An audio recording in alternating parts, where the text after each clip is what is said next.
नमस्ते दोस्तों। Property 4 of determinant ये कहती है if each element of a row और column of a determinant is multiplied by a constant k, then the value of the new determinant is k times the value of given determinant. Means what? यदि एक हमारे पास determinant है, उसकी कुछ value है, मान लो उसकी वैल्यू है 10। अब उसके किसी रो को या किसी एक कॉलम को हम कोई कांस्टेंट से मल्टीप्लाई कर रहे हो, से द कांस्टेंट इज 2 से यदि मल्टीप्लाई कर रहे हो तो जो नया डिटर्मिनेंट मिलेगा उसकी वैल्यू हो जाएंगी 2 times original value, that is 2 into 10, that will be 20। ये इसका मीनिंग है। इसको वेरीफाई करते हैं, देखें verification. Let d equal to a1 a2 a3 b1 b2 b3 c1 c2 c3। अभी हमने यहाँ पर कोई कैरेक्टरिस्टिक्स लगाई नहीं है, एक जनरल डिटर्मिनेंट लिया है। अब एक कांस्टेंट से मल्टीप्लाई करते हैं तो नया डिटर्मिनेंट मिल जाएगा। देन से new determinant d1 is k times d, ये रख देते a1। ओके, किसी एक पर्टिकुलर रो में मल्टीप्लाई कर रहे हैं तो उसको लिखते समय ऐसा लिखते हैं, हम R2 में मल्टीप्लाई कर लेते हैं, R2 changes to k times R2, k times R2। Applying क्या किया हमने, R2 में हर एलिमेंट को k से मल्टीप्लाई किया, where k is constant, where k is a constant. तो जो नया डिटर्मिनेंट मिला उसको नाम दिया d1 इज इक्वल टू, अब रो वन तो सेम है, a1 a2 a3। रो 2 में हमने k से मल्टीप्लाई किया तो हर एलिमेंट k से मल्टीप्लाई होगा, kb1 kb2 kb3। और ये third row as it is, उसमें कुछ नहीं किया है, c1 c2 c3। अब इसको एक्सपांड करते हैं, देखो a1 टाइम्स ये product kb2 c3 minus kb3 c2। Second element with negative sign minus a2 times kb1 c3 minus kb3 c1। Third element same sign के साथ a3 plus a3 times kb1 c2 minus kb2 c1। अब यहाँ k common है तो ये bracket में से k बाहर आके यहाँ हो जाएगा, यहाँ k दोनों टर्म में है तो k कॉमन लेके यहाँ लिखा जाएगा, यहाँ दोनों टर्म में k है, k कॉमन लेके यहाँ लिखा जाएगा। अब तीनों टर्म में k कॉमन है, हम तो k पूरा की पूरा कॉमन ले लेते हैं तो लिख सकते हैं इसको k टाइम्स क्या रहा, a1 b2 c3 minus b3 c2 minus a2 times k तो कॉमन आ गया बाहर, b1 c3 minus b3 c1 plus a3 times b1 c2 minus b2 c1 और एक कर्ली ब्रैकेट बंद। अब ये जो एक्सप्रेशन है, ये एक्सप्रेशन को यदि इवैल्यूएट करेंगे तो इसकी वैल्यू और इसकी वैल्यू सेम है। कैसे, ये चेक कर लें। देखिए जब इसको एक्सपांड करेंगे तो a1 into b2 c3 minus b3 c2, ये आ गया। Second term with negative sign minus a2 b1 c3 minus b3 c1, ये टर्म आ गई, plus third element b1 c2 minus b2 c1। तो इसका एक्सपांशन है ये पूरा, तो this is nothing but k times d। So therefore d1 is k times d. This verifies property 4. Okay. So this is the verification of property 4.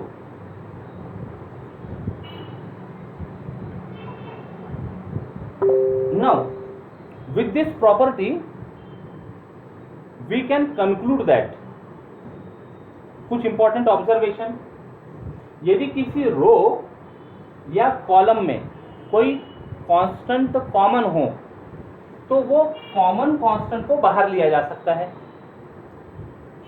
वो common constant को बाहर लिया जा सकता है। जैसे ये k कॉमन है तो इसको k बाहर ले लिया तो बचा क्या अंदर, सेम डिटर्मिनेंट, तो ये रह जाएगा d1 is equal to k times d।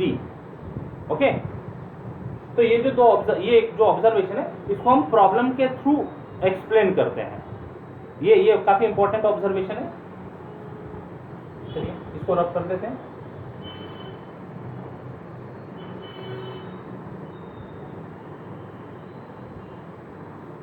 Observations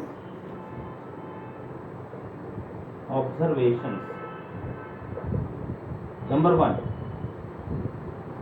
if any row or column has common constant then it can be taken out common from the determinant.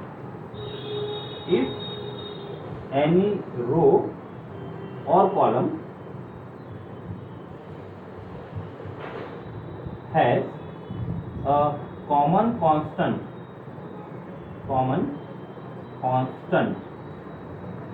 then it can be taken out from the determinant. Okay, problem solve करते समय कैसे useful होता है ये observation, ये देखते हैं। Example ले लेते हैं। लेट d इक्वल टू 1 2 -1 4 12 और -8 2 0 1। अभी जो हमने वेरिफिकेशन किया था वो रो के साथ किया था। एक कॉलम में हमने कुछ मल्टीपल्स लिए हैं तो इनमें कुछ कॉमन है।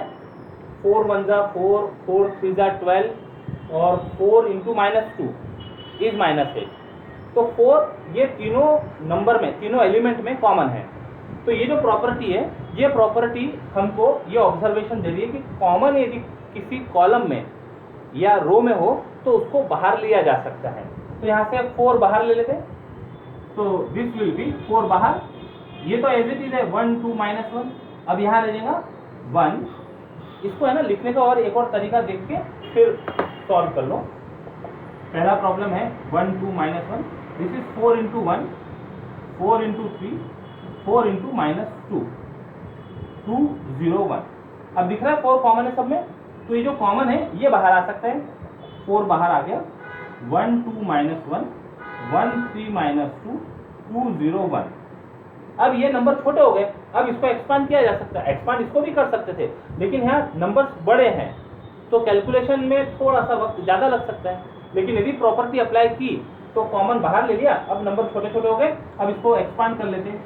4 टाइम्स 1 इंटू 3 1 जा 3 माइनस, ये दोनों का प्रोडक्ट 0 ही होने वाला है।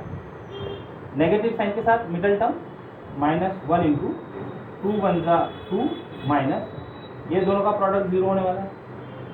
थर्ड एलिमेंट प्लस के साथ 2 टाइम्स ब्रैकेट, ये प्रोडक्ट -4 माइनस ऑफ ये प्रोडक्ट, तो माइनस ऑफ -3 यानी हो गया +3 कर्ली ब्रैकेट बंद। इट इज 4 इंटू 3 1 जा 3, ये 2 -0 2 है क्या -2, ये -4 +3 -1 इंटू 2 -2, तो ये हो गया 4 इंटू 3 -4 यानी -1 into 4 is -4। So value of this determinant is -4. Answer. Okay. So this is one observation, first observation. Right.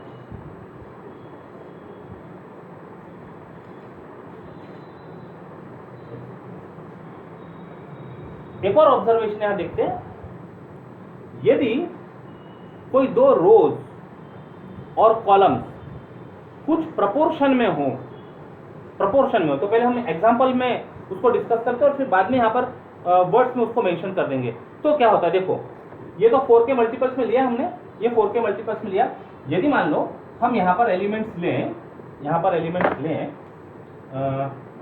3, 9 और -6, तो क्या हो रहा है, देखो ये 1 to -1 तो ओके अपनी जगह पे है, ये 4 into 1, 4 into 3, 4 into -2, इसको कैसे लिख सकते हैं,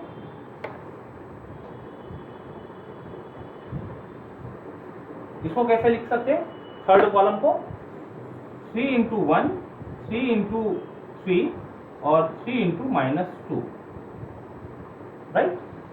प्रपोर्शन में है, टर्म्स प्रपोर्शन में 4:3 के प्रपोर्शन में है सभी टर्म, दोनों कॉलम की रिस्पेक्टिव टर्म्स, करस्पॉन्डिंग टर्म्स 4:3, इसमें से कॉमन पार्ट यदि हम हटा दें तो 4:3, यानी क्या डिवाइड करेंगे, इसमें से 3 4 12, 3 3 9, 4:3 में हो गई टर्म ये भी -2 से यदि डिवाइड कर दें तो यहाँ बचेगा 4, -2 से डिवाइड कर दें तो यहाँ बचेगा 3, तो 4:3 में टर्म्स है, यानी ये जो दो कॉलम है ये पर्टिकुलर रेशो में है 4:3।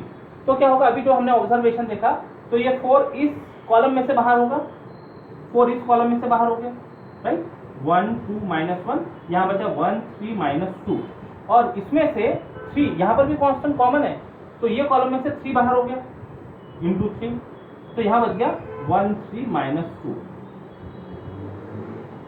ओके, अब दो कॉलम आइडेंटिकल दिख रहे हैं, और जब दो कॉलम या कोई दो रो आइडेंटिकल हो तो हमने प्रॉपर्टी 3 पढ़ी थी कि डिटर्मिनेंट की वैल्यू 0 होती है, तो वो प्रॉपर्टी अप्लाई करके इसको हम लिख सकते हैं 12 into 0। रीजन, सिंस डिटर्मिनेंट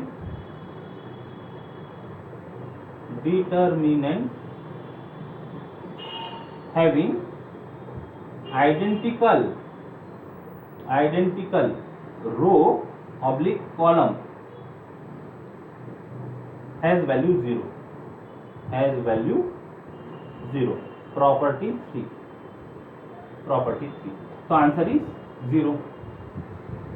तो बिना एक्सपांड किए, ये इतने बड़े बड़े नंबर्स को बिना एक्सपांड किए यदि हमको कुछ प्रोपोर्शन में नंबर्स दिख रहे हैं तो कॉमन बाहर लेकर दो आइडेंटिकल रोज या कॉलम्स मिल जाए तो value of determinant become 0। So this is again important observation. अब हम इसको वर्ड्स में यहाँ पर मेंशन कर देते हैं। Okay, if corresponding elements of a row और कॉलम, सेकेंड ऑब्जर्वेशन,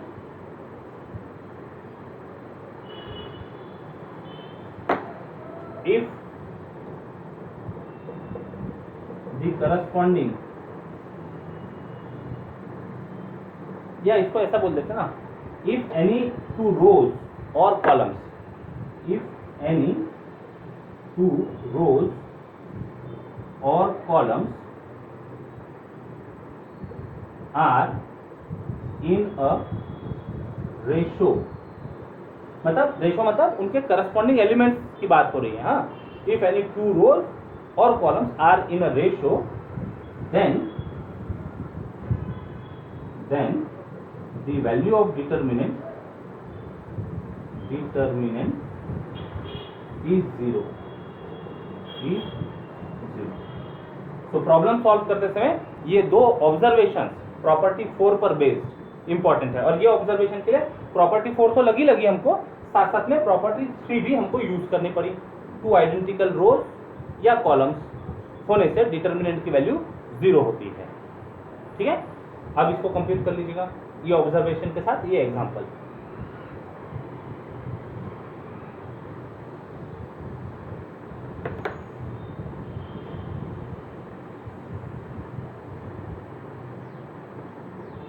आज प्रॉपर्टी 4 को यहाँ रोकते हैं, अगले वीडियो में हम प्रॉपर्टी 5 डिस्कस करेंगे।